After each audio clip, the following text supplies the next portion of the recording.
हर हर गंगे दोस्तों, हर हर महादेव। कैसे हैं आप? उम्मीद करते हैं आप लोग स्वस्थ होंगे, मस्त होंगे और अपनी अपनी जिंदगी में खुश होंगे। और दोस्तों हम गंगा मैया से ईश्वर से दुआ करते हैं कि आप हमेशा हमेशा ही खुश रहें, क्योंकि दोस्तों बहुत सारी समस्याओं का सामना करना पड़ता है जब हम घर से निकलते हैं। क्योंकि दोस्तों पता नहीं क्या है, क्या हो जाए क्या नहीं हो जाए, तो सारी चीजों को ध्यान रखते हुए हम आपको सारी जानकारी देंगे। फिलहाल दोस्तों बात करें यहाँ की भीड़ के बारे में, यहाँ के हालात के बारे में, तो अभी हालात तो अभी सामान्य है। लगातार यहाँ पे भीड़ थोड़ी थोड़ी बढ़ती जा रही है। पहले ऐसा लग रहा था कि भीड़ घटती जा रही है, लगभग 1 करोड़ से नीचे लोग जनसंख्या नीचे हो रही थी, श्रद्धालु नीचे हो रहे थे। लेकिन फिलहाल अभी क्या हो रहा है कि यहाँ पे श्रद्धालु लगातार बढ़ते जा रहे हैं, 1 करोड़ से ऊपर पहुंच रहे हैं। पहले लगभग यहाँ से लगभग 60 करोड़ श्रद्धालु अब तक जा चुके हैं, यहाँ पे स्नान करके जा चुके हैं। लेकिन ऐसा लग रहा है कि अभी यहाँ पे और भीड़ बढ़ेगी। शिवरात्रि तक आने तक यहाँ पे लगभग 4-5 करोड़, शिवरात्रि पे 4-5 करोड़ श्रद्धालु यहाँ पे आने वाले हैं। तो आपको ध्यान रखना है कि अगर आप परिवार के साथ आ रहे हो तो आपको थोड़ी बहुत सावधानी आपको बरतनी है। वो आपको हम बताएंगे क्या क्या सावधानी आपको बरतनी है। सबसे पहले तो आपको हम हर एक वीडियो में आपको बताते हैं, जैसे ही आप अपने घर से चलते हैं, प्रयागराज पहुंचते हैं, तो वहां पे आपको एक क्या करना है कि सबसे पहले तो अगर आप परिवार के साथ आ रहे हो तो हर किसी के जेब में एक पर्ची, मोबाइल नंबर, एड्रेस वगैरह डाल के सारा कुछ आपको रख देना है। क्योंकि दोस्तों अगर महाकुंभ के मेले में आओगे तो आपको पता ही है बहुत ज्यादा यहाँ पे भीड़ है, तो यहाँ पे आपका कोई परिवार का सदस्य आपका खो सकता है। तो अगर खो जाएगा तब भी कोई टेंशन लेने वाली बात नहीं है, क्योंकि अगर किसी को मिल जाता है, पुलिसकर्मी को मिल जाता है, किसी को भी मिल जाता है, वो आपको वहां तक आपको संपर्क कर सकता है। तो ये आपको सबसे पहली बात तो ये आपको ध्यान रखनी है। बाकी दोस्तों हम आपको बता देंगे, अगर आप अपनी गाड़ी से आना चाहते हैं या फिर आप अपनी ट्रेन से आना चाहते हैं या फिर किसी और सवारी से आना चाहते हैं, तो आपको ट्रेन से अगर आ रहे हो तो आपको सबसे पहले आपको ध्यान रखना है कि आपको टिकट आपको कंफर्म होना चाहिए। क्योंकि दोस्तों भीड़ बहुत ज्यादा अभी भी ट्रेनों में चल रही है, तो आपको कंफर्म टिकट हो तभी आपको सफर करना ठीक रहेगा, नहीं तो आप सफर ना कीजिए, ट्रेन में बहुत दिक्कत हो जाएगी आपको। बाकी दोस्तों हम आपको बता दें कि अगर आप अपनी गाड़ी से आ रहे हो तो आपको सामान ज्यादा लेके नहीं आना। अगर सामान लेके आ भी रहे हो, मान लो आप सोच रहे हो कि हम प्रयागराज घूमे और सारी चीजें घूमे, क्योंकि दोस्तों इतने दिनों के बाद घर से निकलना होता है और इतने महासंयोग यानी कि संगम में स्नान करने के बाद लोग सोचते हैं कि हम थोड़ा तीर्थ यात्रा भी कर लें, घूम लें, तो आपको सामान आपको छोड़ना पड़ेगा गाड़ी में, या फिर कहीं पे आप 8-10 किलोमीटर संगम पॉइंट से 8-10 किलोमीटर आपको वहां पे रुकना पड़ेगा, वहां पे आपको सामान छोड़ना पड़ेगा। क्योंकि दोस्तों अगर आप लेके जाते हो तो भीड़ बहुत ज्यादा यहाँ पे हो जाती है। हर किसी के सिर पे आप देख सकते हो सामान लदा होता है, कहीं कुछ होता है, तो ये सारी दिक्कतें आपको सामना करना पड़ सकती हैं। बाकी दोस्तों यहाँ पे आपको बता दें कि अगर आप यहाँ पे ट्रेन से आ रहे हो तो ट्रेन अभी यहाँ पे संगम पॉइंट यानी कि झूसी स्टेशन तक अभी नहीं जा रही है, वहाँ पे अभी इसको रोक कर रखा गया है, यानी कि प्रतिबंध लगा दिया है। तो आपको 4-5 किलोमीटर वहाँ से भी चलना पड़ेगा। और अगर आप वहाँ से अगर कोई मान लो ई-रिक्शा वगैरह करना चाहते हो तो वो आपको मिल जाएंगे, वहाँ पे मोटरसाइकिल वगैरह आपको मिल जाएंगी, वहाँ से आप मोटरसाइकिल ले सकते हो या फिर ई-रिक्शा भी ले सकते हो। लेकिन वो चार्जेज लगभग बाइक वाले हैं लगभग 200 से 300 रुपये ले रहे हैं। तो अभी थोड़ी भीड़ ज़्यादा है, अभी ज़्यादा भीड़ बढ़ने वाली है तो चार्जेज बढ़ सकते हैं। तो फिर मत कहना कि भाई 200 बता रहे थे, 300 बता रहे थे, ये तो कम ले रहे हैं, ज्यादा ले रहे हैं, तो कम ज्यादा चलता रहता है। बाकी दोस्तों हम बता दें कि अभी यहाँ पे आप देख लो लोग क्या कर रहे हैं कि रात में भी आ रहे हैं, रात में भी स्नान कर रहे हैं। तो आप अगर मान लो, मैं तो आपको सलाह दूंगा कि आप रात में चलिए, घर से रात में चलोगे तो सुबह तक यहाँ पे स्नान करने आ जाओगे। और दोस्तों क्योंकि यहाँ पे अगर आप रात में रुकने की सोच रहे हो तो थोड़ा आपको चिंता करने का विषय है। क्योंकि दोस्तों यहाँ पर रात में जब भीड़ आदमी जब सो जाते हैं, अगर मान लो यहाँ पे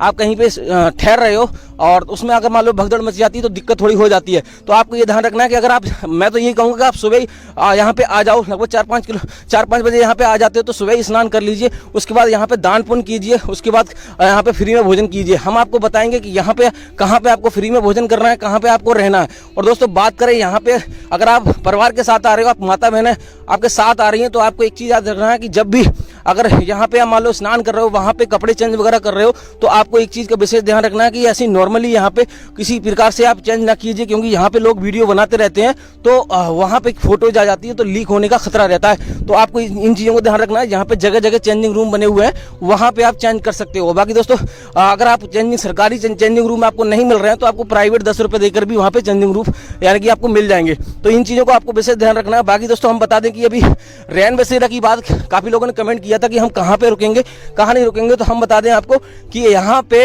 अभी भी यहाँ पे सरकारी जो रैन बसेरा हैं वो अभी भी मौजूद हैं, और जो प्राइवेट वगैरह थे वो अभी हट गए हैं। सरकारी तो 26 तारीख तक रहेंगे, 26 तारीख तक सारी सुविधाएं आपको मिलेंगी फ्री में, यानी कि जो भी चार्जेज होगा 100, 200, 100, 150 वही आपको लिया जाएगा, ज़्यादा आपको लिया नहीं जाएगा। सरकारी जो भी सेवा है वो 26 तारीख तक लागू है।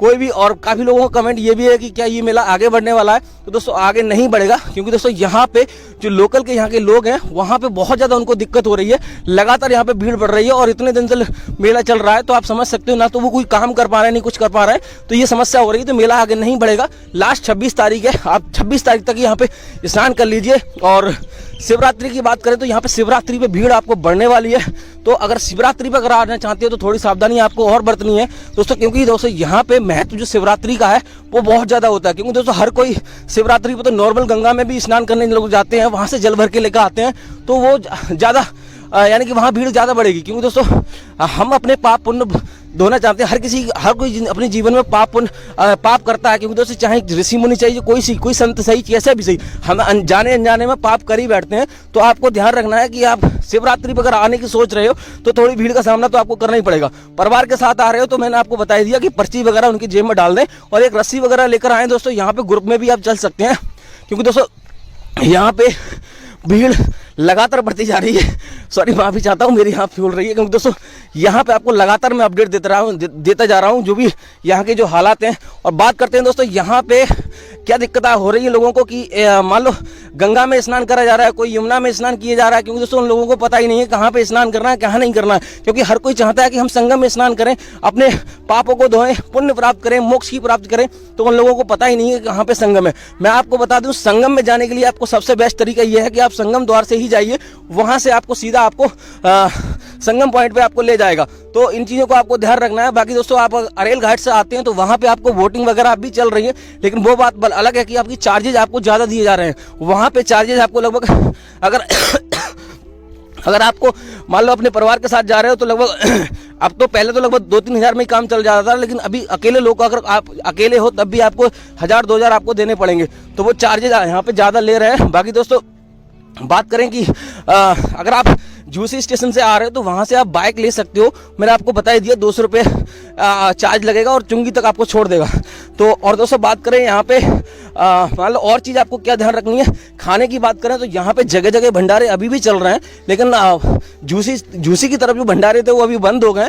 अब यहाँ पे जो भंडारे रह गए हैं वो 19 सेक्टर और 21 सेक्टर में भी चल रहे हैं। तो आपको अगर यहाँ पे फ्री में खाना है तो जगह जगह भंडारे भी आपको मिल जाएंगे। और जो सरकारी रैन बसेरा हैं वो मैंने बता ही दिया कि अभी भी यहाँ पे मौजूद हैं। तो यहाँ पे आपको इन चीज़ों को आपको विशेष ध्यान रखना है। यहाँ पे मंदिरों के बारे में, तो मंदिर अभी यहाँ पे अभी 1-2 दिन के लिए खोल दिए गए थे, लेकिन अब जब शिवरात्रि आएगी यहाँ पे और 2-3 दिनों के बाद मंदिर सारे बंद कर दिए जाएंगे और शिवरात्रि के बाद ही यहाँ पे मंदिर खोले जाएंगे। क्योंकि दोस्तों भीड़ ज़्यादा हो जाएगी तो उस वजह से खतरा ज़्यादा बढ़ जाएगा। तो सरकार नहीं चाहती है, कोई भी खतरा मोल नहीं लेना चाहती है, क्योंकि दोस्तों आपकी सुरक्षा सरकार की सुरक्षा है।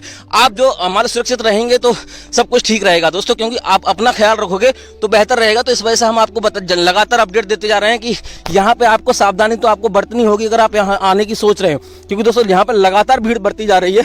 बाकी दोस्तों जगह जगह यहाँ पे आप देख सकते हो इस प्रकार के भंडारे आपको मिल जाएंगे, जहाँ पे कोई अरहरी बांट रहा है, कभी कुछ बट रहा है, कभी खिचड़ी बट रही है, तो ये सारी चीजें आपको यहाँ पे देखने को मिल जाएंगी। बाकी दोस्तों बात करते हैं शहर की तरफ से जो भी लोग आ रहे हैं तो उन लोगों के लिए बस मिलेगी या नहीं मिलेगी। काफी लोगों ने कमेंट किया था कि बस मिलेगी नहीं मिलेगी, तो मैं आपको बता दूं अभी भीड़ के चलते हुए सारे बसें बंद कर दी गई दोस्तों। आप समझदार हो कि बस कहाँ चल पाएगी ऐसी भीड़ में, तो आपको पैदल तो चलना ही पड़ेगा दोस्तों। चाहे आप शहर की तरफ से आ रहे हो, चाहे स्टेशन की तरफ से आ रहे हो, कहीं से भी आ रहे हो, तो आपको 4-5 किलोमीटर आपको पैदल चलना ही पड़ेगा। क्योंकि दोस्तों भीड़ कम करने के लिए पैदल ही आपको चलना पड़ेगा, इसलिए सारी व्यवस्थाएं यहाँ पे की हैं कि आप पैदल ही चले। ट्रैफिक को बंद कर दिया गया है। बात करें पार्किंग की तो यहाँ पे आपको कहीं पे दूसरी जगह होटल वगैरह पे अपनी गाड़ी को पार्क करेंगे तो वहां से बेहतर रहेगा, क्योंकि दोस्तों अंदर आपको नहीं जाने दिया जाएगा। और अगर आप अंदर एक बार पहुंच भी गए कैसे भी जाम में फंसकर, तो वहां पे आपको फंस जाओगे, तो वहां पे आपको निकलना मुश्किल पड़ जाएगा। तो इस चीज का विशेष ध्यान रखना है कि आपको गाड़ी वगैरह आप लेकर आ रहे हो तो वहीं पे आपको छोड़ना है। और अगर ट्रेन से आ रहे हो तो ट्रेन से आप, मैंने बता ही दिया आपको, वहां से आपको ई रिक्शा वगैरह या फिर मोटरसाइकिल वगैरह आपको मिल जाएगी, चुंगी तक छोड़ देगी। चुंगी से लगभग 1-1.5 किलोमीटर संगम है, तो वहां पे आप संगम पॉइंट तक जा सकते हो। बाकी दोस्तों हम बता दें कि यहाँ पे जगह जगह पीपा पुल भी आपको बनाए गए हैं, लेकिन अभी क्या है कि पीपा पुलों को बंद कर दिया गया है, क्योंकि दोस्तों भीड़ की वजह से जो लोग उधर से संगम से स्नान करके आ रहे हैं उनको ही पीपा पुल खुला हुआ है, इधर से लोग जा रहे हैं उनको पीपा पुल बंद कर दिया गया है। 1-2 पीपा पुल ही अभी चालू है, जबकि 30 पीपा पुल यहाँ पे बनाए गए हैं सरकार की तरफ से। तो यहाँ पे आपको ध्यान रखना है कि आपको पैदल आपको जाना है संगम तक और संगम द्वार से ही जाना है, क्योंकि दोस्तों संगम में स्नान करोगे तभी आपको यहाँ पे मोक्ष की प्राप्ति मिलेगी, तभी आपको पुण्य मिलेंगे। और दोस्तों बात करते हैं यहाँ पे स्नान करने के बाद आपको क्या करना है। दोस्तों सबसे पहले आपको मैं बता दूं, कई बार बता चुका हूँ, आपको थोड़ा बहुत दान भी करना है, क्योंकि दोस्तों दान करने से पुण्य प्राप्त होता है। लेकिन यहाँ पे एक चीज आपको ध्यान रखनी है कि यहाँ पे जो संत महात्मा रह गए हैं, बहुत सारे कल्पवासी और जो संत महात्मा थे वो भी काशी की तरफ चले गए, क्योंकि वहाँ पे शिवरात्रि आने वाली है, तो वहाँ शिवरात्रि पे बहुत ज्यादा महत्व है काशी में, तो वहाँ पे सारे लोग चले गए हैं। तो दान अगर आप करना चाहते हो तो यहाँ पे आप ध्यान से ही आपको दान करना है, ज्यादा आपको दान नहीं करना है, वो आपके श्रद्धा के अनुसार आपको दान करना है, चाहे 1 रुपए से लेके चाहे 1000 रुपए जितना भी आप कर रहे हो, लेकिन आपको देख के ही आपको करना है कि किस प्रकार का यहाँ पे महात्मा है, कौन है क्या नहीं है, क्योंकि यहाँ पे लोग बहुत सारे लोग ऐसे भी हैं जो पैसों के लिए यहाँ पे ऐसा कर रहे हैं। तो इन चीजों को आपको ध्यान रखना है। बाकी दोस्तों हम आपको बता दें कि संगम पे पहुंचने का एक अरेल घाट यानी कि और जो भी घाट है वहाँ पे जगह जगह आपको बोटें तो मिल जाएंगी, लेकिन वो चार्जेस ज़्यादा ले रहे हैं। लेकिन ये चीज़ मैं आपको बता दूं कि अभी ये लोग कर तो रहे हैं, मनमानी कर रहे हैं, लेकिन अभी उनका भी सफ़र अभी खत्म होने वाला है, क्योंकि दोस्तों जैसे ही गम खत्म हो जाएगा इनकी जो भी है वो खत्म हो जाएगी, लेकिन ये अपने लिए पाप बटोर रहे हैं। क्योंकि दोस्तों यहाँ से कोई मतलब नहीं है, आपको पता ही है जब कांवड़ यात्रा चलती है तो वहाँ उनके लिए बहुत सारी व्यवस्थाएं की जाती हैं, पुण्य प्राप्त करने के लिए उनके चरण धोए जाते हैं, उनको खाना खिलाया जाता है, बहुत सारी चीजें की जाती हैं, लेकिन इन लोगों को कुछ मतलब नहीं है। और यहाँ पे भी कुंभ में भी, महाकुंभ में भी यहाँ पे लोग बहुत सारे भंडारे चला रहे हैं, इसी वजह से चला रहे हैं कि वो पुण्य प्राप्त कर सकें। जो लोग स्नान करने आ रहे हैं उनसे ज्यादा पुण्य उन्हें मिल जाता है। तो इन चीजों को उनका कोई मतलब नहीं है। अब जिनको तो जब ऊपर जाएंगे जब वहां पहुंचेंगे तो उनको इन चीजों का हिसाब करना पड़ेगा।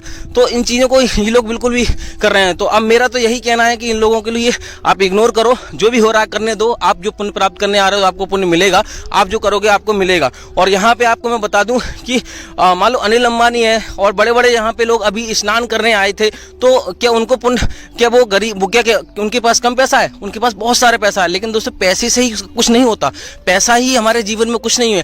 हमें पुण्य प्राप्त करोगे, ऊपर जाके जब जवाब देना होगा तो उन चीज़ों को भी सारी चीज़ें ध्यान रखनी होती है। तो इस वजह से आपको यहाँ पे इन चीज़ों को बिल्कुल इग्नोर कर देना है। आपको जितना भी आपको दान करना है वो कर सकते हैं और आपको सारी चीज़ें आपको करनी है। और दोस्तों बात करें कि यहाँ पे आप देख सकते हो जगह जगह यहाँ पे अभी भी लोग लगातार जगह जगह यानी 10-10, 20-20 किलोमीटर तक यहाँ पे लगातार भीड़ बढ़ी हुई है और लोग आ रहे हैं। तो आपको इन चीज़ों को ध्यान रखना है कि सारी चीज़ें मैंने आपको बता दी कि जब घर से चलो तो उसके बाद आपको जेब में पर्ची डालनी है। और बात करेंगे यहाँ पे लोग गंगा से जल लेके जाते हैं, तो मैं आपको बता दूं यहाँ पे ये मत सोचेंगे वहां से ही हम पीपीएल ले लेंगे या फिर कोई बर्तन ले लेंगे। घर से ही बर्तन लेके आना, क्योंकि दोस्तों यहाँ पे लोग क्या कर रहे हैं, मनमानी कर रहे हैं। 100 मान लो 20 रुपए की बोतल है वो 50 रुपए 100 रुपए में दे रहे हैं। तो आप घर से ही बोतल लेकर आए और आराम से जल भर के लेके जाएं। बाकी दोस्तों यहाँ पे आपको बता दें कि अभी लोग क्या कर रहे हैं कि जो गंगा संगम में स्नान करके वहाँ की मिट्टी भी लेके जा रहे हैं, तो वो भी अपने घरों में छिड़क रहे हैं। तो उससे ये होता है कि ऐसा मानते हैं कि वहाँ से शुद्ध हो जाता है, हमारा घर शुद्ध हो जाता है, जो भी बुरी शक्तियाँ होती हैं, जो भी नकारात्मक शक्तियाँ होती हैं वो दूर हो जाती हैं। तो इन चीज़ों का भी आपको ध्यान रखना, अगर आप ले जाना चाहते हो तो ले जा सकते हो। तो काफी लोग कमेंट कर रहे थे कि हम मंडे को आ रहे हैं, संडे को आ रहे हैं या फिर किसी दिन, आप किसी भी दिन आइए, कोई दिक्कत वाली बात नहीं है, आप आ सकते हो। लेकिन आपको ये चीज़ ध्यान रखनी है कि आपको ये सारी चीज़ें मैंने जो बताई हैं वो आपको सावधानियां बरतनी पड़ेंगी। यहाँ पे भीड़ तो यहाँ पे है ही है, तो यहाँ पे थोड़ा बहुत तो खतरा रहता है, लेकिन ज्यादा खतरा वाली बात नहीं है। आप आराम से आइए, क्योंकि ईश्वर जिसके साथ है, गंगा मैया जिसके साथ है, हर हर महादेव स्वयं भगवान भोले शंकर साथ हैं, तो किसी को कुछ नहीं बिगड़ेगा। जो सच्चे मन से यहाँ पे आएगा उसको यहाँ पे कोई भी दिक्कत होने वाली बात नहीं है। क्योंकि दोस्तों जो हम पाप करते हैं ना उसको ही दिक्कत होती है ऐसा, क्योंकि हर किसी की आस्था होती है। आस्था नहीं होगी तो भी क्यों आओगे आप? आस्था नहीं है तो आपको आना ही नहीं चाहिए, और आस्था है तो उसके ऊपर वाले भगवान शिव शंकर के पे छोड़ दो और गंगा मैया पे छोड़ दो, सब कुछ ठीक हो जाएगा। तो आपको चिंता बिल्कुल नहीं करनी। इसी मंगल कामना के साथ कि आपको कोई यहाँ पे दिक्कत ना हो, आपकी जो यात्रा हो मंगल में हो, आपको सारी चीजें, आपको जो भी मनोकामना है वो आपकी पूर्ण हो। इस वाली वीडियो को यहीं रोकते हैं। बाकी दोस्तों आपको कोई दिक्कत है तो आपको कमेंट करके पूछ सकते हैं, हम आपको जवाब देंगे। अगर आपको वीडियो अच्छी लगी तो वीडियो को लाइक कर दें, चैनल पर नए चैनल को सब्सक्राइब कर दें। हम ईश्वर से दुआ करते हैं, गंगा मैया से दुआ करते हैं आपकी जीवन में कोई दिक्कत ना हो, आप हमेशा हमेशा युगो युग ऐसे ही खुश रहें। तो तब तक के लिए बाय बाय, टेक केयर।